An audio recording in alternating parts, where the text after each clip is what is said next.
आप देख रहे हैं आर्या न्यूज। आज प्रधानमंत्री नरेंद्र मोदी ने गुड़गांव के अंदर द्वारका एक्सप्रेसवे का उद्घाटन किया। लगभग 19 किलोमीटर लंबा ये द्वारका एक्सप्रेसवे है। इसका 18 किलोमीटर का रास्ता, ये सड़क जो है वो हरियाणा के अंदर आती है। इस मौके पर हरियाणा के मुख्यमंत्री मनोहर लाल खट्टर भी वहाँ मौजूद थे, नितिन गडकरी भी वहाँ मौजूद रहे। इसके अलावा 16 राज्यों के लिए सड़कों का भी उन्होंने शिलान्यास किया है, जो उनको राहत मिलेगी। पीएम मोदी ने कहा, मुझे विकास और रफ्तार के साथ कोई समझौता नहीं चाहिए। हमारी सरकार जो कहती है वो करके दिखाती है। पहले की सरकारें छोटे छोटे प्रोजेक्ट्स पे काम करती थी और 5 साल तक उसकी डुगडुगी बजाती रहती थी। कांग्रेस पार्टी सिर्फ नकारात्मक राजनीति करती थी, लेकिन एक एनडीए की सरकार है, हमारी सरकार है जो काम कर रही है। 3 महीने के अंदर इतने सारे प्रोजेक्ट्स या इतनी सारी जगह मैंने जाकर उद्घाटन किया है, शिलान्यास किया है, ये पीएम मोदी ने कहा। इस द्वारका एक्सप्रेसवे के उद्घाटन के बाद उन्होंने एक रोड शो भी किया और एक छोटा सा पैदल मार्च भी किया।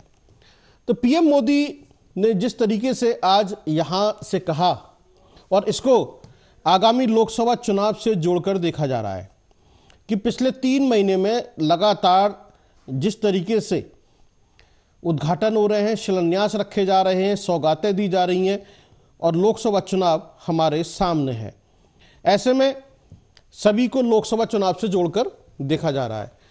वहीं पीएम मोदी कह रहे हैं कि काम हमने इतना ज्यादा किया है कि समय कम पड़ गया है और यदि और समय मिलता तो और भी ज्यादा हम काम करते। 1 लाख करोड़ रुपए से ज्यादा की 100 से अधिक परियोजनाओं का लोकार्पण और शिलान्यास हुआ है। तो ये जो सभी योजनाएं हैं करोड़ों रुपए की और नागरिकों के विकास के बारे में, उनको राहत देने के बारे में कहा है। और पीएम मोदी ने कहा है कि एक वो समय था जब लोग शाम के बाद इधर आना पसंद नहीं करते थे, कहते थे कि जाम में फंस जाएंगे या फिर दिक्कत होगी, बहुत सारी समस्याएं थी, लेकिन अब इस एक्सप्रेसवे के बन जाने से उन समस्याओं का समाधान हो जाएगा, लोगों को राहत मिलेगी। ऐसे में अब लोकसभा चुनाव को लेकर भी सवाल उठने लगे हैं कि इतने सारे जो उद्घाटन हो रहे हैं, शिलान्यास हो रहे हैं, उसका असर चुनाव पर पड़ेगा, उसको जोड़ के देखा जा रहा है। वहीं पीएम मोदी कह रहे हैं कि मुझे खुशी है आज मुझे द्वारका एक्सप्रेसवे देश को समर्पित करने का अवसर मिला है और इस प्रोजेक्ट में 9,000 करोड़ रुपए खर्च हुए हैं। तो ये आधुनिक एक्सप्रेसवे न सिर्फ गाड़ियों बल्कि दिल्ली एनसीआर के लिए बहुत ही सुखद यात्रा करेगा और एक गियर शिफ्ट भी करेगा। तो ऐसे में क्या होने जा रहा है, इसी पर चर्चा करेंगे और क्या वाकई इस तरह के उद्घाटन से या इन सौगातों से चुनाव पर असर पड़ेगा या फिर सरकार अपना काम कर रही है और इससे कोई मतलब नहीं है। 2 मेहमान हमारे साथ जुड़ेंगे। भारतीय जनता पार्टी के प्रवक्ता धर्मेंद्र त्रिपाठी रहेंगे हमारे साथ में और कांग्रेस के प्रवक्ता भी रहेंगे, विद्रोही साहब। बातचीत करेंगे, समझेंगे कि इसके अंदर क्या वाकई कोई सियासी एंगल है, क्या वाकई लोकसभा चुनाव से इसको जोड़कर देखा जाना चाहिए या फिर सरकारें महज अपना काम कर रही हैं और उसके अंदर कोई भी ऐसा सियासी एंगल नहीं है। और यदि वाकई सियासी एंगल है तो क्या गलत है, ऐसा होना चाहिए या नहीं होना चाहिए। दोनों प्रवक्ता हमसे जुड़ रहे हैं, भारतीय जनता पार्टी से और कांग्रेस पार्टी से। तो पीएम मोदी ने जो आज उद्घाटन किया है,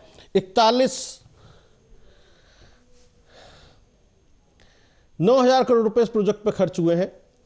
तो द्वारका एक्सप्रेसवे जो है आज देश को मिल गया है और दिल्ली एनसीआर को इससे बहुत ज्यादा फायदा होने वाला है। 43 किलोमीटर लंबा शामली अंबाला राष्ट्रीय राजमार्ग और भिवानी हांसी रोड के विस्तारीकरण की आधारशिला भी आज रखी गई है। और पीएम मोदी ने कहा है कि रफ्तार और विकास से मुझे कोई समझौता नहीं करना चाहिए, जो कुछ भी मुझे चाहिए विराट चाहिए, बड़ा चाहिए, ये मोदी ने कहा है। 16 राज्यों को कुल 114 सड़क परियोजनाओं की सौगात दी है आज पीएम मोदी ने। तो एक्सप्रेसवे हो या सड़क का विस्तारीकरण हो या नई सड़कों का निर्माण हो या एक्सप्रेसवे हो, उसको लेकर बीजेपी पार्टी या उनकी सरकारें हमेशा से अलग विजन के साथ में चल रही हैं और उनका मानना है कि यदि सड़कें अच्छी होंगी तो विकास की रफ्तार तेज होगी और विकास के लिए या व्यापार को आगे बढ़ाने के लिए सड़कों का होना बेहद जरूरी है।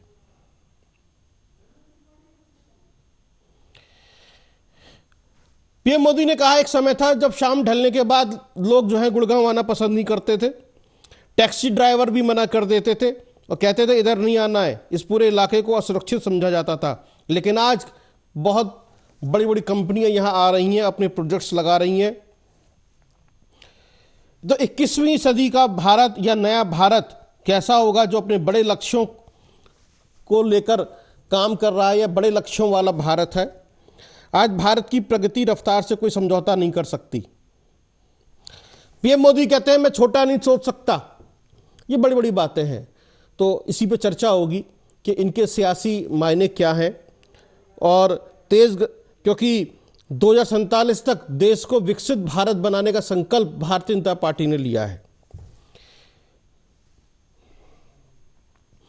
कांग्रेस पार्टी इसमें किस तरीके से देख रही है, इसी को समझने की कोशिश करेंगे, क्योंकि कहा गया है कि इन विकास कार्यों से सबसे ज्यादा दिक्कत कांग्रेस और उसके सहयोगी गठबंधन को है। उनकी नींद हराम हो गई है और वो लोग कह रहे हैं कि मोदी चुनाव के कारण लाखों रुपए के काम कर रहा है, जबकि देश 10 वर्षों में इतना बदल गया है कि लोगों को दिखाई नहीं दे रहा। तो इसी पे बात करेंगे आज कि चुनाव के कारण लाखों करोड़ रुपए के काम हो रहे हैं या फिर वाकई भारतीय जनता पार्टी अपना काम कर रही है, सिर्फ बाकी के दल सियासत कर रहे हैं और उनको वाकई तकलीफ हो रही है कि इतना काम क्यों हो रहा है। कांग्रेस या फिर अन्य दलों को इसके अंदर एक नेगेटिव एंगल तलाशना चाहिए या फिर पॉजिटिव रहकर उनके किए गए कामों की सराहना करनी चाहिए कि वाकई इंडिया गठबंधन इस प्रोग्रेस से डरा हुआ है। तो ये चुनावी रणनीति है या फिर विकास की रणनीति है, इसी पे बातचीत करेंगे। चुनावी रणनीति और विकास की रणनीति में क्या अंतर है? क्या कांग्रेस को या फिर दूसरे दलों को निगेटिव होने की या नकारात्मक राजनीति करने की जरूरत है या नहीं है, या वो किसी पूर्वाग्रह से ग्रसित है? ये इस पूरे डिस्कशन का मुद्दा रहेगा। क्या ये चुनावी रणनीति है? और चुनावी रणनीति है तो क्या बुराई है? दो गेस्ट हमसे जुड़ रहे हैं आज इसके अंदर, उन्हीं से बातचीत करेंगे, समझेंगे उनके आकलन को, उनके एनालिसिस को कि आखिरकार ये चुनावी रणनीति है या फिर विकास की रणनीति है। और विकास की रणनीति पर यदि कोई नकारात्मक राजनीति कर रहा है तो उसका क्या हल है, क्या समझौता होना चाहिए? बीजेपी प्रवक्ता अनिल गोयल और सेक्रेटरी यूपी कांग्रेस बलराम गुप्ता जी। बलराम गुप्ता जी, जिस तरह से कहा जा रहा है कि कांग्रेस जो है नकारात्मक राजनीति कर रही है और वो कह रही है कि बीजेपी जो है सिर्फ चुनावी राजनीति कर रही है, ये जो उद्घाटन हो रहे हैं ताबड़तोड़ पूरे देश में इस वक्त आजकल, जम्मू कश्मीर, वेस्ट बंगाल, आसाम, अब यहाँ हरियाणा में गुड़गांव में, ये वाकई चुनावी रणनीति है क्या? जी, आपको सुनाई दे रहा है बलराम गुप्ता जी? चलिए, आवाज नहीं पहुंच रही। अनिल गोयल साहब, आपको आवाज पहुंच रही है? जी, क्या ये वाकई चुनावी रणनीति है क्या? चुनाव से पहले इतने उद्घाटन, इतने शिलान्यास? अजय जी, ये चुनावी रणनीति नहीं है, देश को आगे बढ़ाने की रणनीति है। ये निश्चित तौर पर हम ये चाहेंगे कि देश हमारा आगे बढ़े। एक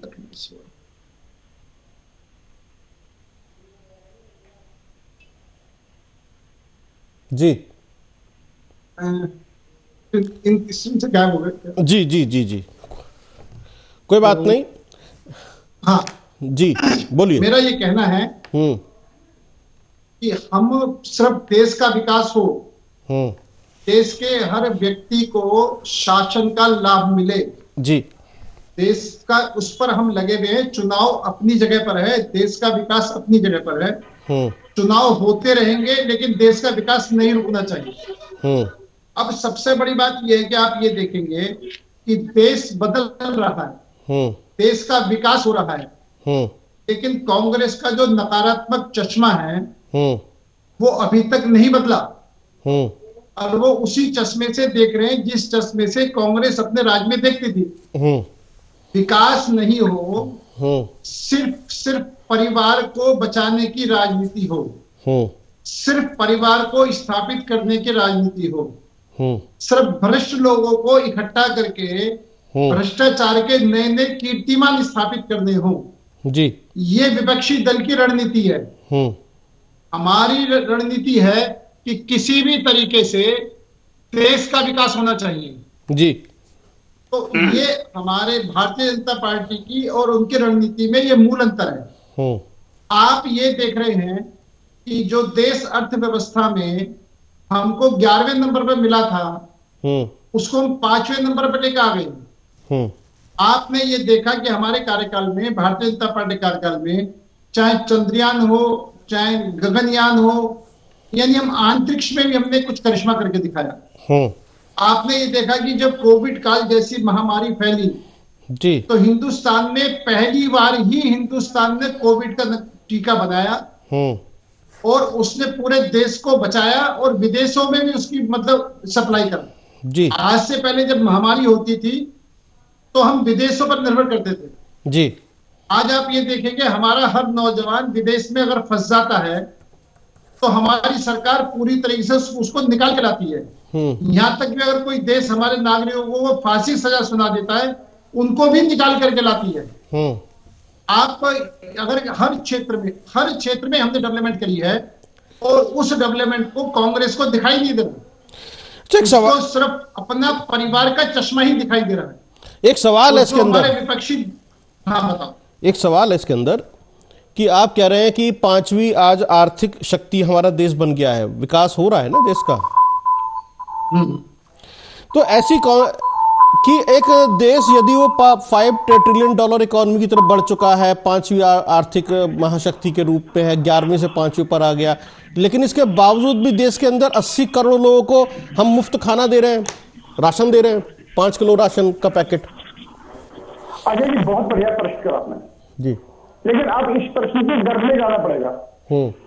कोविड काल में 2 साल तक कितनी अर्थव्यवस्था हमारे आम आदमी खराब हुई थी, वो उसको पटरी पर लाने के लिए हमारे कोई भी भूखा ना सोए और निश्चित तौर पर देश की तरक्की में उसका योगदान हो, इस बात को ध्यान में रखते हुए हम उनको राशन दे रहे हैं। और दूसरी बात क्या है कि आप जो कोविड काल की बात कर रहे हो ना, नहीं मैं ये कह रहा हूं कि भाई यदि हम इतनी आर्थिक महाशक्ति बन गए हैं, 5वें नंबर पर आ गए हैं, लेकिन हम फिर भी 80 करोड़ लोगों को जो है मुफ्त राशन भी तो दे रहे हैं, यानी कि 80 करोड़ लोग तो गरीब हैं, यानी कि जो पैसा है वो एक खास समूह के पास ज्यादा आ गया और एक समूह ऐसा जिस पर पैसा नहीं है, उसको हमें अन्न देना पड़ रहा है, खाना देना पड़ रहा है। नहीं अजय जी बिल्कुल ये बात नहीं है।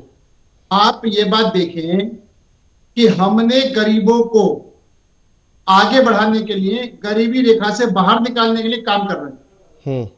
हम उनको किसी भी कीमत पर वो भूखे ना सोएं, अपना व्यापार करें, अपने आप को आगे बढ़ाएं, इस काम पर हम लगे हुए हैं और इसके अंदर कहीं से कहीं तक भी कोई बुराई नहीं है। नहीं बुराई तो नहीं है, देश का पैसा देश की जनता को दे रहे हैं ना। नहीं मैं हम भ्रष्टाचार पर तो नहीं यूज कर रहे। नहीं मैं कुछ और कह रहा हूं अनिल गोयल साहब, मैं कुछ और कह रहा हूं, मैं इसमें ये नहीं कह रहा इसमें कोई बुराई है, देना चाहिए, सरकार का दायित्व है, यदि हर व्यक्ति का ख्याल रखे, यही डेमोक्रेसी, यही हमारी सरकार की इच्छा है। लेकिन यदि 80 करोड़ लोग इस पायदान पर खड़े हों कि उनको सरकार की मदद की आवश्यकता है, और 60 करोड़ 140 करोड़ की आबादी है ना हमारे देश की, यानी कि 60 करोड़ लोग, जिसमें मिडिल क्लास भी है, अपर मिडिल क्लास भी है, अमीर भी हैं, और भी सुपर ऊपर के लोग हैं, यानी कि पैसा जो है एक वर्ग विशेष के पास ज्यादा हो गया, और एक वर्ग विशेष ऐसा है जिसको 80 करोड़ का, जिसको हमें सरकारी सहायता की जरूरत है। तो यानी कि तो आर्थिक असमानता हो गई ना। ये लोग जो है ये लोग विकास की मुख्य धारा में कब शामिल होंगे कि इनको सरकारी अनुदान की आवश्यकता ना पड़े? क्योंकि मैं इसलिए पूछ रहा हूं आपसे सवाल, क्योंकि देश के पीएम ने कहा है कि मैं बड़ा सोचता हूं, विकास की रफ्तार के साथ कोई समझौता नहीं। तो कैसा विकास जिसमें 80 करोड़ लोगों को अन्न देना पड़ रहा है सरकार को?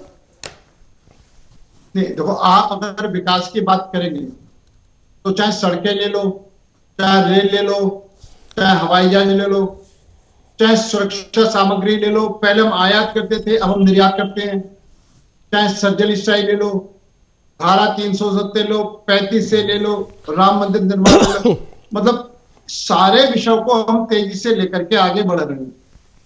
और जहां तक आपने 80 करोड़ लोगों के मुफ्त भोजन की बात करी है, तो वो हम उनको संबल बना रहे हैं, उनको मजबूत बना रहे हैं कि वो उनकी जो भी कमाई है उसमें राशन देकर के उस पर खर्चा ना हो और वो अपने आप को आगे बढ़े। नहीं, मैं स्वागत करता हूं, परिणाम ये हुआ है, मैं स्वागत करता हूं इस कदम को सरकार का। अजय जी, इसका परिणाम क्या हुआ है कि 25 करोड़ भारतीय गरीबी रेखा से ऊपर उठ गए हैं। 2014 से के बाद अब तक 25 करोड़ भारतीय गरीबी रेखा से को क्रॉस कर गए। हम किसी को भी नहीं चाहते कि गरीबी रेखा में रहे, हम तो सबको आगे बढ़ाना चाहते हैं। 55 करोड़ रह गए। उसके अंदर चाहे हिंदू है, चाहे मुस्लिम है, चाहे सिख है, चाहे ईसाई है, चाहे अमीर है, चाहे गरीब है, चाहे मजदूर, हम किसी को भी, हर एक को आगे बढ़ाना चाहते हैं और वो सब तरक्की करें और उनकी तरक्की में ही देश की तरक्की है। देखिए, अभी कांग्रेस प्रवक्ता मेरे साथ अभी जुड़े हुए थे, बलराम गुप्ता जी, अभी फिर से दोबारा जुड़ेंगे, शायद कुछ टेक्निकल इशू है। बलराम गुप्ता जी जुड़े हैं क्या? अगर बलराम गुप्ता जी को आवाज पहुंच रही हो हमारी। बलराम गुप्ता जी, देखिए, अभी हम सब उनसे भी बात करेंगे, पूछेंगे कि आखिरकार कांग्रेस जो है अपना चश्मा क्यों नहीं बदल रही, क्यों आज भी उसी पुराने चश्मे से देख रही है? भैया, विकास हो रहा है, विकास की तरह देखो, क्या दिक्कत है? देश विकास की रफ्तार पे है। कहना चाहूंगा जी, आप ये देखें कि कांग्रेस राज में राजीव गांधी ने कहा था कि हम 1 रुपया देते हैं, 15 पैसे नीचे जाते हैं। और हमारे माननीय प्रधानमंत्री जी ने आते ही जनधन के खाते खुलवाए और 51 करोड़ जनधन के खाते खुलवा करके हमने सीधी जो भी उनको मदद देनी थी उनके बैंकों द्वारा, खातों द्वारा भेजी।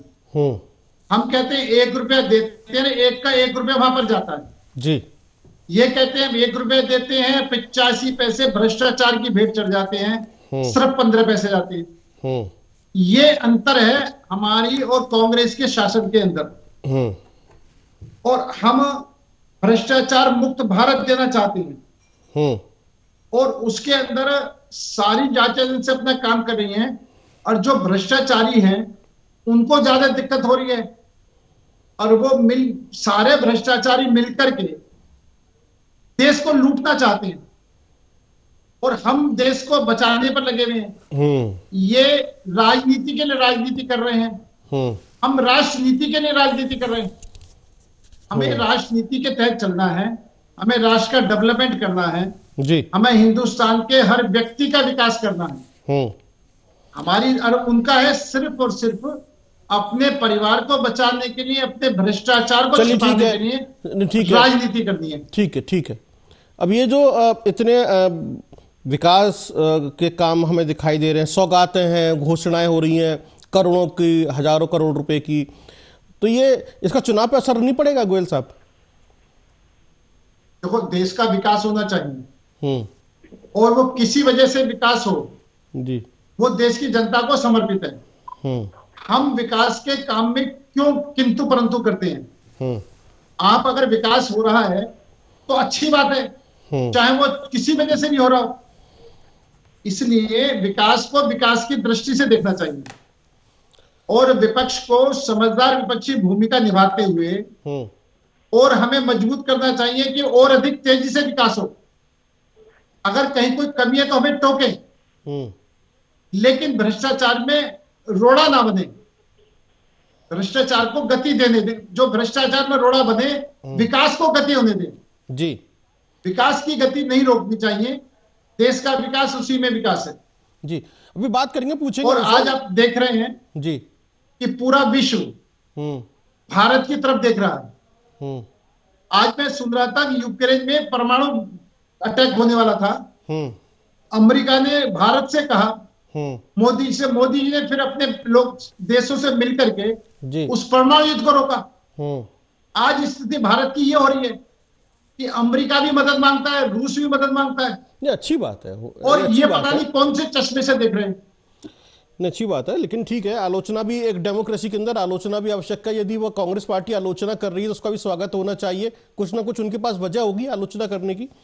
बलराम गुप्ता जी। जी, मैं बिल्कुल कह रहा हूं कि समझदार विपक्ष की आवश्यकता है। समझदार और मजबूत विपक्ष से दोनों एक गाड़ी के दोनों पहिए, पक्ष और विपक्ष दोनों गाड़ी के पहिए जी, दोनों को रहना चाहिए, लेकिन दोनों का लक्ष्य होना चाहिए देश का विकास जी, ना कि देश का विनाश। नहीं, सही बात है, देश का विकास ही होना चाहिए। वो ठीक है, अगर कहीं कोई तो उसको हमें टोक सकते हैं, हमें रोक सकते हैं, लेकिन देश के विकास को आगे बढ़ने दें। ठीक है।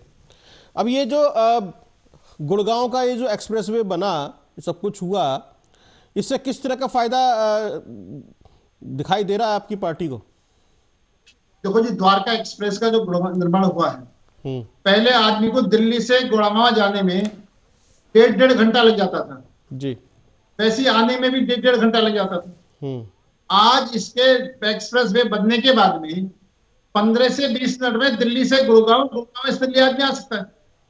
इतना अधिक समय बचेगा, उससे ज्यादा प्रदूषण के लिए दिल्ली जो खराब है एनसीआर जी, प्रदूषण पर अंकुश लगेगा, समय की बचत होगी, पेट्रोल डीजल की बचत होगी। और आप एक बात देखेंगे, अमेरिका का विकास जो है अमेरिका की सड़कों की वजह से हुआ है। अगर हमारे हिंदुस्तान के आने जाने के साधन अच्छे होंगे तो देश का विकास तेजी से होगा, और इस पर हम पूरी तरीके से लगे हुए हैं। ठीक, यानी कि अमेरिका की तर्ज पर आप जो है देश को विकास की तरफ लेकर जा रहे हैं, उसकी रफ्तार जो है आप बढ़ाना चाह रहे हैं। इसीलिए वंदे भारत ट्रेन है या फिर रैपिड ट्रेन है या एक्सप्रेसवे है, आप उसको विकास को गति दे रहे हैं। एक तरीके से speed, development with speed, development with convenient है ना, ये जो है कि स्मूथ। अच्छा जी, देखो जिस टाइम हमें सरकार मिली थी ट्रेन की एवरेज स्पीड थी 40 से 50 किलोमीटर, और आज एवरेज जा रही है लगभग 200 किलोमीटर, यानी 4 गुना लगभग हमने स्पीड बढ़ाई है ट्रेनों के माध्यम से। समय पब्लिक का बचेगा, अधिक से तेजी से विकास का काम हो सकेगा। और आप हर क्षेत्र में, चाहे सड़क का मामला हो, चाहे रेल का मामला हो, किसी भी मामले में चले जाएं, हर क्षेत्र में डेवलपमेंट कराएं, और उस डेवलपमेंट के को आज पूरा विश्व मानता है। आज पाकिस्तान की हिम्मत नहीं है जी तो मुंह उठाकर बात कर सके, और कांग्रेस के राज में हमेशा ही पाकिस्तान हमें डराता रहता था। नहीं, पाकिस्तान तो पुराने तो बात करने की हिम्मत नहीं होती थी। देखिए गोयल साहब, पाकिस्तान तो गुजरे जमाने की बात हो गया, अब तो हम नए भारत की बात कर रहे हैं। नया भारत के सामने पाकिस्तान का कोई मसला ही नहीं है। अब तो मसला सिर्फ एक ही चीज का है, उस पर भी हम आज डिस्कस नहीं करेंगे, सिर्फ उद्घाटन, शिलान्यास और सौगात पे बात करेंगे, नए विकास, नए भारत की बात करेंगे, जो एक विकास हो रहा है। और अगर वो कांग्रेस के प्रवक्ता जुड़ जाए तो उनसे पूछे कि भैया वो नकारात्मक चश्मा क्यों लगा रखा है उन्होंने, जो आप कह रहे हो। बलराम गुप्ता जी आप सुन रहे हैं मेरी आवाज को? जी बलराम गुप्ता जी, बीजेपी कह रही है कि आप अपना आज भी पुराना ही चश्मा लगा के देख रहे हो राजनीति को, ये चश्मा बदल लीजिए, थोड़ा सा पॉजिटिव हो जाइए, देश विकास कर रहा है। स्पीड पकड़ रहा है और आप उसमें आज भी वही सब कुछ देख रहे हो, पुरानी चीजें। जी देखिए, क्या है जी कि भारतीय जनता पार्टी की और आरएसएस की शुरुआत ही पाकिस्तान और मुसलमान से होती है और वहीं पे खत्म हो जाती है। देश को कांग्रेस पार्टी ने पिछले 60-65 वर्षों में जी विकासशील देश बनाने का काम किया। जी हम तुलना कर रहे थे, कांग्रेस पार्टी हमारी तुलना कर रही थी कि हमें चाइना से आगे निकलना है, जी हमें अमेरिका विकसित देशों की सूची में आना है। और जब भी भारतीय जनता पार्टी के कोई भी हमारे प्रबुद्ध प्रवक्ता बात करते हैं जी तो उनकी बातों में आपको विकास की जगह पे घुमा के केवल एक चीज आती है कि साहब मैंने पाकिस्तान को आंख दिखा दी। अभी आपको पिछले कुछ वर्षों में देखिए घटना हुई थी, चाइना ने हमारी जमीन हथिया ली, मोदी जी ने कहां पे लाल आंखें दिखाई। और बात जब भी होगी विकास की, ये ले जाके वहीं पे खड़े हो जाते हैं।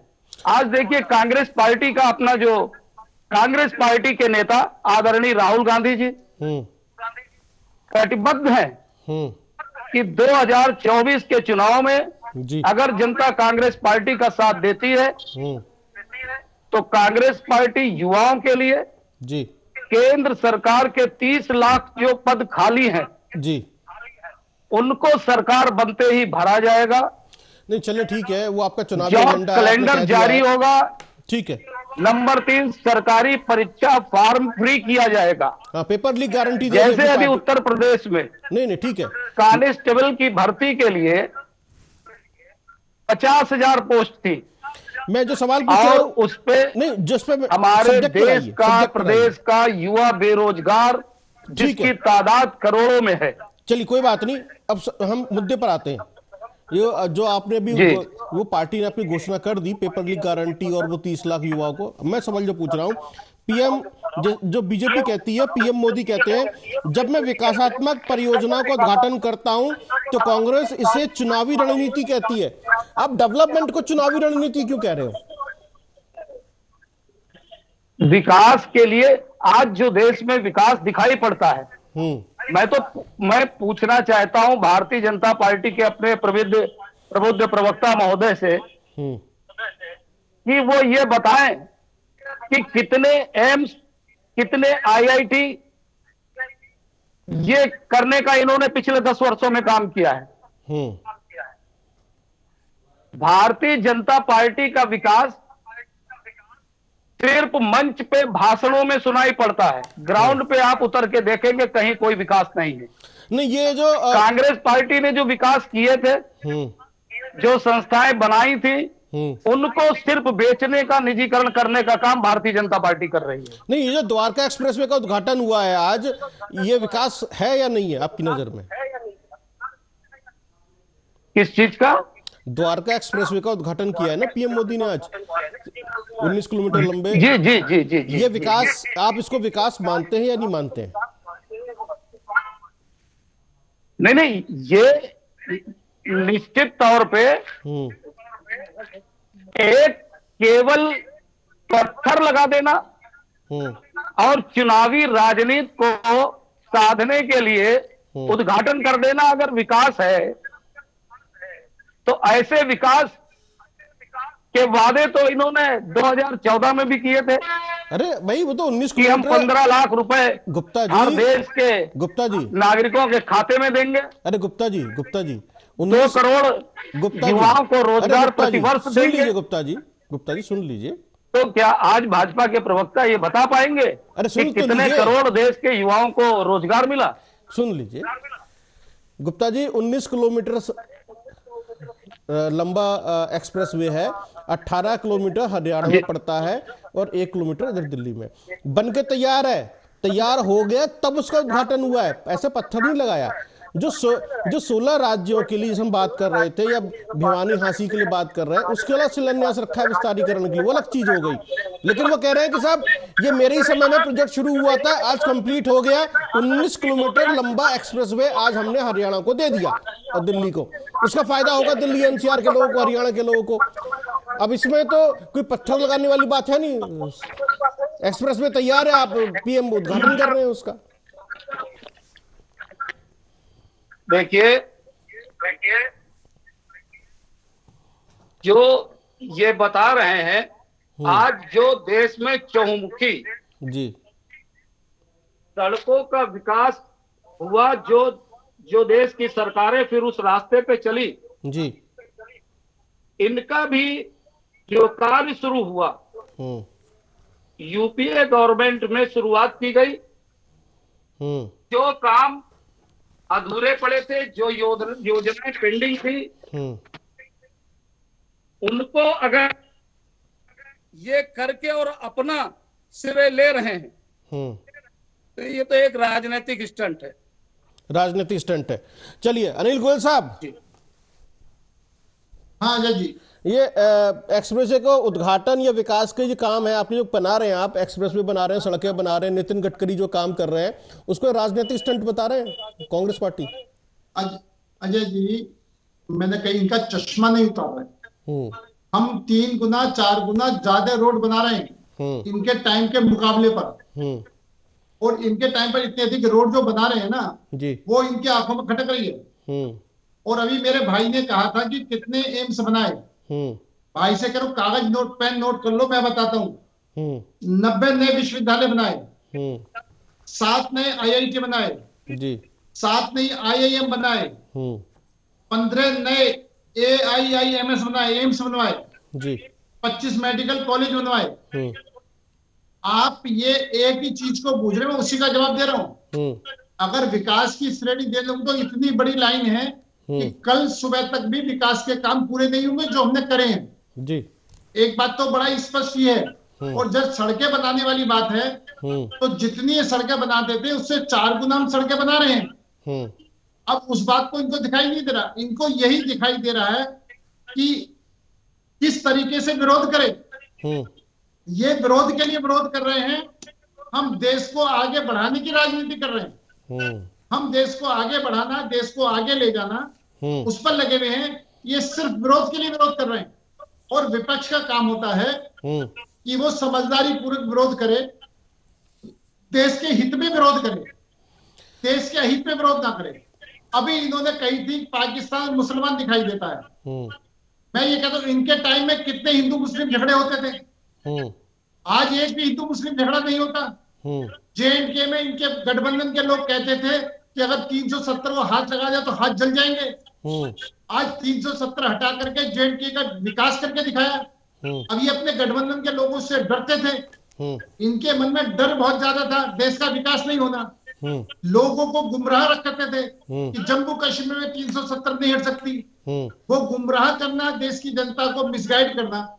आज हमारे माननीय प्रधानमंत्री जी ने 370 हटा करके JNK का विकास करके दिखाया है। वो इनको आंखों में दिखाई नहीं दे रहा। चाहे JNK का ले लो, चाहे नॉर्थ ईस्ट का ले लो, चाहे उत्तर भारत का ले लो, चाहे मध्य भारत का ले लो, देश के चारों कोनों पर विकास हुआ है जी। और ये चारों कोनों का विकास इनकी आंखों में खटक रहा है। और एक बात और बताऊं जी, ये अपने नाम बदल देते हैं, ये अपने गठबंधन बदल देते हैं, ये अपने घोषणा पत्र बदल देते हैं। हमने अगर घोषणा करी कि हम धारा 370 हटाएंगे तो हमने धारा 370 हटा कर दिखाई। हमने कि 35 से हटाएंगे तो हटा के दिखाई। हमने राम मंदिर बनाएंगे तो राम मंदिर बना करके दिखाया। और सही मायनों में इनको सिर्फ और सिर्फ जनता को गुमराह करना और अपने वोट बैंक की राजनीति करने के लिए मस्जिदों से फतवे जारी कराना, ये इनकी हो रही है। पूरी सांप्रदायिकता ये करते हैं और सांप्रदायिकता आरोप हमारे ऊपर लगाते हैं। चलिए ठीक है, बलराम गुप्ता जी से पूछ लेते हैं। बलराम गुप्ता जी में पूछ लेते हैं मस्जिदों में पूछ लेते हैं। बलराम गुप्ता जी, सांप्रदायिकता तो आप बढ़ा रहे हो। देखिए, कांग्रेस पार्टी का अपना एक इतिहास है।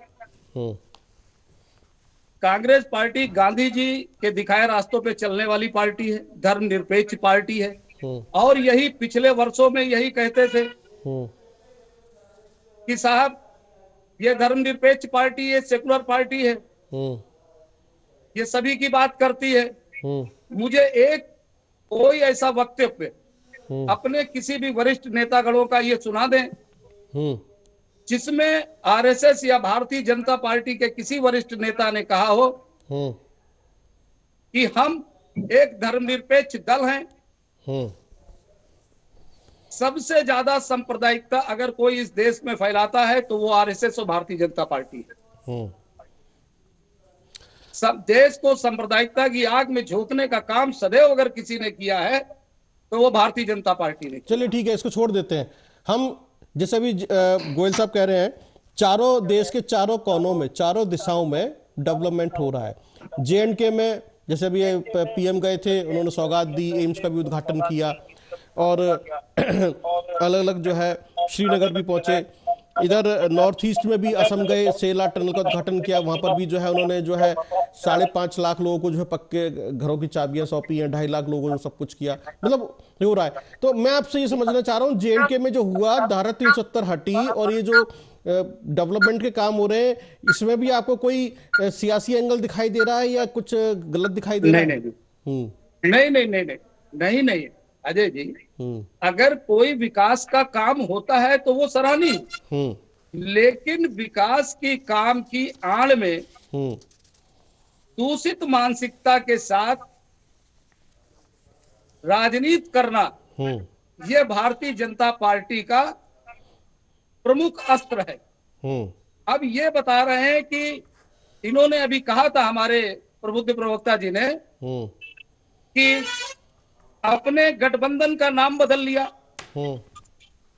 अरे श्रीमान जी, आप भी अपने इतिहास में जाइए और झांक के देखिए कि अटल जी के समय में गठबंधन का नाम क्या था, आज आपके गठबंधन का क्या नाम है, आपके गठबंधन में कौन कौन दल थे। प्रमुख दल अकाली दल था, शिवसेना थी, आज वो कहां है।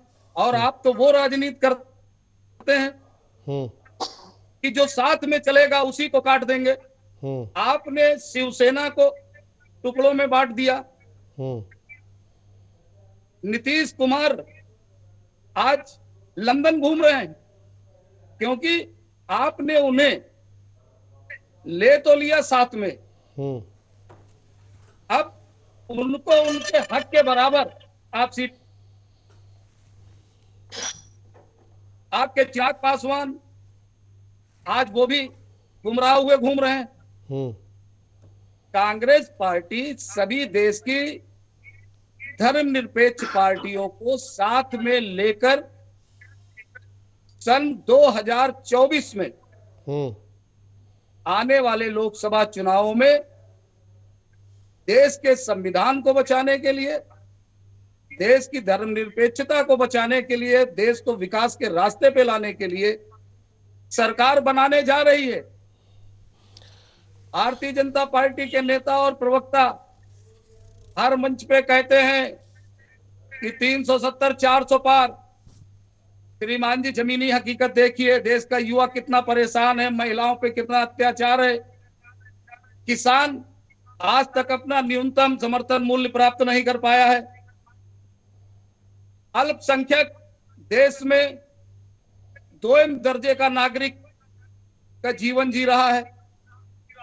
और कांग्रेस पार्टी और इंडिया गठबंधन की अगर सरकार आती है तो हम युवाओं को रोजगार देंगे। 30 लाख सरकारी रिक्त पदों पे तत्काल प्रभाव से भर्ती की जाएगी। चलिए ठीक है, महिलाओं को नहीं, आपका जो विकास का पैमाना है वो मेरी समझ में आ गया, उपलब्ध कराए जाएंगे। ठीक है। पिछड़ा वर्ग की कोई बात नहीं, सुन लेते। ठीक है, संज्ञान देने के लिए चाहता हूँ जी, जाति जनगणना कराई जाएगी अरे या टीवी डिबेट पर बहस कर रहे हैं। पता है गुप्ता जी, गुप्ता जी, चुनावी मंच नहीं है, ये इसकी घोषणा कर रहे हैं, चुनावी मंच नहीं है, डिबेट कर रहे हैं। बजट बना के दे दें कि कहां से कटौती करेंगे, कहां पर पूरा करेंगे। मैं ये नहीं बता रहा हूँ, ये तरीके से दे करके कि मैं आसमान से तारे तोड़ लाऊंगा, अगर मैं जीत जाऊंगा तो उसको निकल लूंगा, इस तरह की बातों का कोई औचित्य है? जनता समझ रही है। अगर ये एमएसपी की बात करते हैं जी, तो एमएसपी क्यों नहीं दे रहे पंजाब पंजाब के अंदर बोल रहा हूँ कांग्रेस के 2006 से 2014 तक एमएसपी क्यों नहीं दी? जनता इनसे जवाब मांग रही है। देश के लिए इसका कांग्रेस कोई जवाब नहीं है। उस पे बात इनके कर रहा पास हूँ। सिर्फ और सिर्फ बीजेपी को बदनाम करने के अलावा कोई काम नहीं है। देखिए आप एमएसपी दे सकते थे, आपने क्यों नहीं दी? 2006 से 2014 तक एमएसपी क्यों नहीं दी? पंजाब तुम्हारे गठबंधन की पार्टी है, पंजाब में एमएसपी क्यों नहीं दी? जब कांग्रेस में तुम्हारी सरकार थी तो तुमने एमएसपी क्यों नहीं दी? इनके साथी रोज कांग्रेस छोड़ रहे हैं, कांग्रेस के नेता रोज कांग्रेस छोड़ रहे हैं, वो अपने को साथ वहां पर अन्याय महसूस कर रहे हैं, उनकी बात सुनी नहीं जा रही, सिर्फ तानाशाही है। इनके गठबंधन रोज इनको छोड़ करके जा रहे हैं।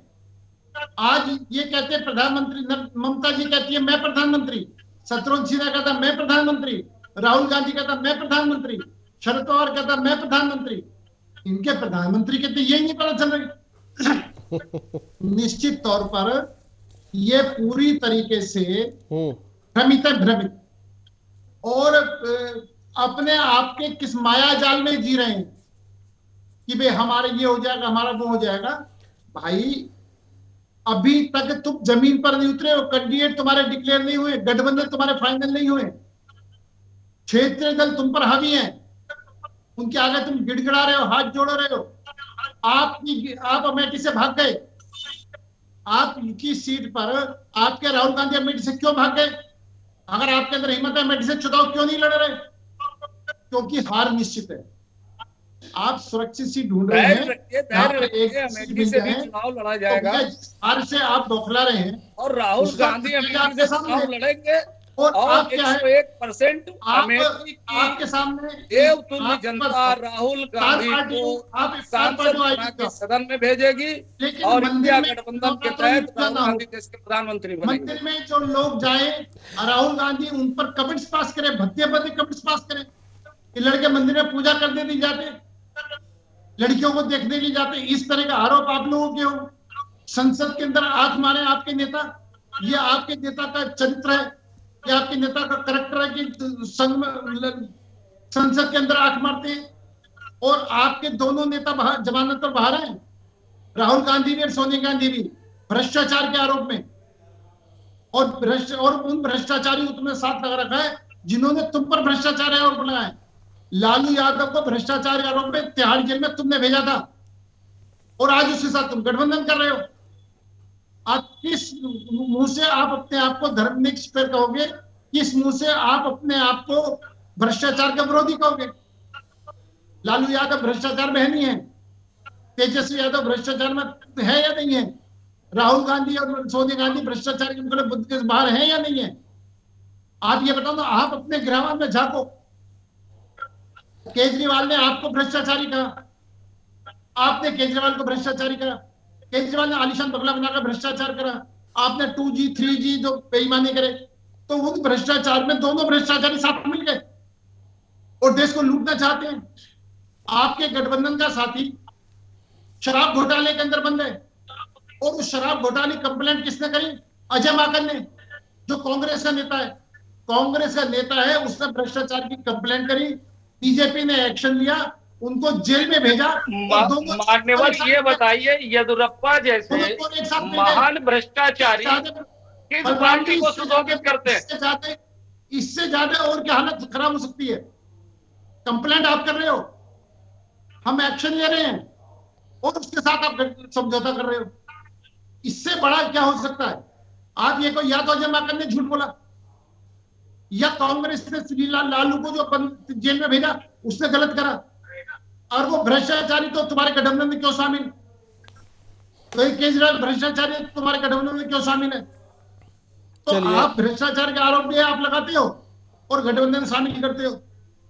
बंगाल के अंदर कांग्रेस के नेता ममता बनर्जी पे कितने आरोप लगाते हैं, वो गाली भी देते हो और बगल में भी बैठाते हो। आपके गठबंधन के हिस्सेदार हैं वो, और आपको गाली भी दे रही है। ये आपकी हालात है। आप तो वो है, मतलब ना इधर के हो ना इधर के हो। आप किसी साइड में बैठ करके राजनीति करो तो कोई ट्रैक तो लो, कोई नीति तो लो। ना नीति है, ना नियत है, ना नेता है। आप किसी नियत नीति पर चलो। जनता ये तो सोचे कांग्रेस कहां ले जाना चाहती है देश को। ये खुद भ्रमित है, और जो भ्रमित पार्टी है वो देश को कैसे आगे ले जाएगी? अगर कोई ड्राइवर है और वो ड्राइवर सीट पर बैठा हुआ है और उसको यही नहीं पता मुझे पूरब चलना, पश्चिम चलना, उत्तर चलना, दक्षिण चलना, कैसे गाड़ी चलाएगा? बताइए गुप्ता जी। जैसे ड्राइवर भ्रमित होकर गाड़ी नहीं चला सकता, वैसे राहुल गांधी और इनकी कांग्रेस पार्टी, इनके गठबंधन के लोग भ्रमित है, और सब मिल करके गुप्ता जी अपने भ्रष्टाचार को बचाना, ठीक है, और अपने परिवार को बचाने में लगे हुए। पूछ लेते हैं गोयल साहब, पूछ लेते हैं। आपने बहुत सारी बातें कही, लेकिन एक बात मेरी समझ में आई कि आपने कांग्रेस को एक भ्रमित पार्टी कहा। ये तो आपको भ्रमित पार्टी कह रहे हैं, भ्रमित है आप लोग? जब जो लोग खुद भ्रमित है, क्या देश चलाएंगे? देखिए अजय जी, कांग्रेस पार्टी देश के संविधान में विश्वास रखती है, और कांग्रेस पार्टी के पूर्वजों ने देश को आजादी दिलाई। आजादी के बाद इस देश को विकासशील देश का लेके आने का सफर कांग्रेस पार्टी ने किया। ये संविधान पर विश्वास करते हैं। वो मुल्क था, मैं आ रहा हूँ, वहीं पे आ रहा हूँ अभी। ये वो भारत देश वो मुल्क था कि जहाँ हमारे यहाँ खाने के लिए अनाज तक नहीं होता था जी, सुई तक नहीं होती थी, कपड़ों की सिलाई हो जाए जी। उस देश को, ऐसे भारत देश को आज इस पद पर लाने का जो काम किया, देश के प्रथम प्रधानमंत्री, जिनका नाम ले लेकर भारतीय जनता पार्टी के और हमारे देश के प्रधानमंत्री नरेंद्र मोदी जी, जिनका नाम ले लेकर आज भी कोसते हैं,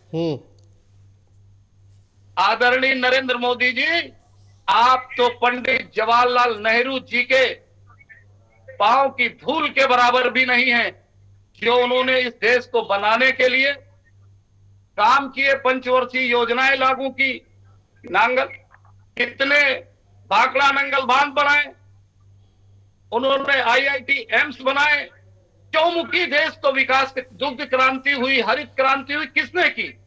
देश को दुनिया के तमाम विकसित मुल्कों के बराबर में लाके खड़ा करने का काम कांग्रेस पार्टी ने किया, कांग्रेस पार्टी के नेताओं ने किया। आप कहते हैं गठबंधन की बात में मैं पुनः आना चाहता हूं। जम्मू कश्मीर में मुफ्ती मोहम्मद महबूबा मुफ्ती से गठबंधन किसने किया? जो अपने साथ में अलगाववादियों को लेकर चलती थी, जो उनके पक्ष की बात करती थी। तो भारतीय जनता पार्टी अपने चाल चरित्र, चेहरे को देख ले, जनता उनके चेहरे को भली बात पहचानती है। चलिए पूछ लेते हैं। बताइए गोयल साहब, मुफ्ती के साथ में अलायंस क्यों किया आपने जम्मू कश्मीर में?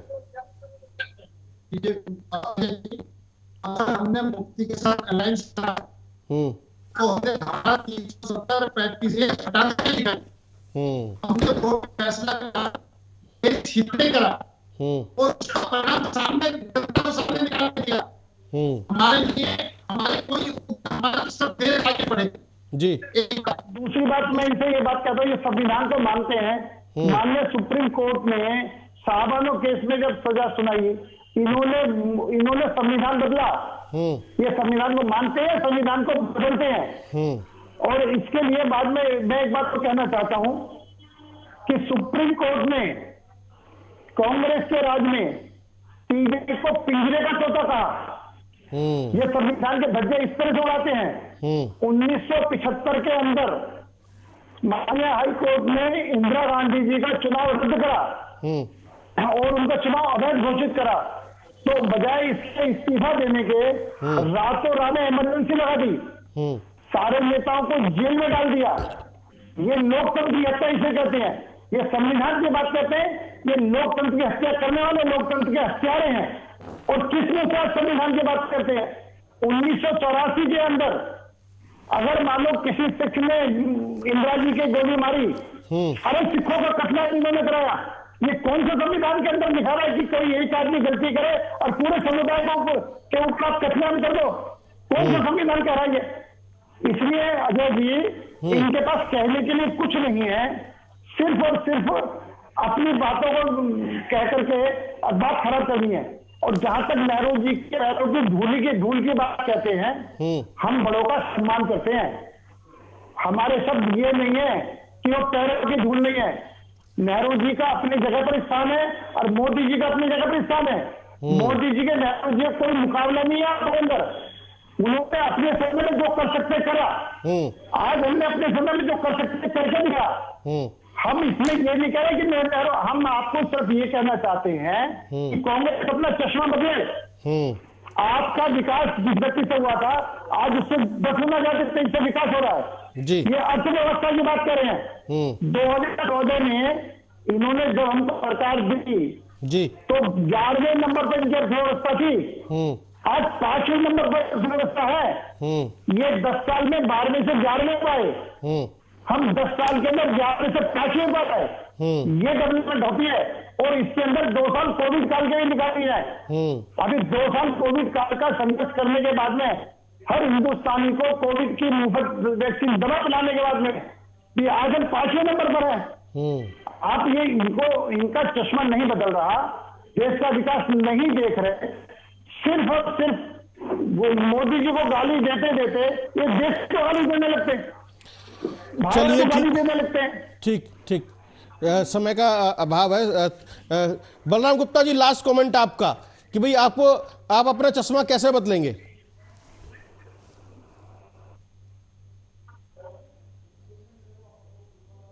चलिए, आपकी आवाज नहीं आ रही।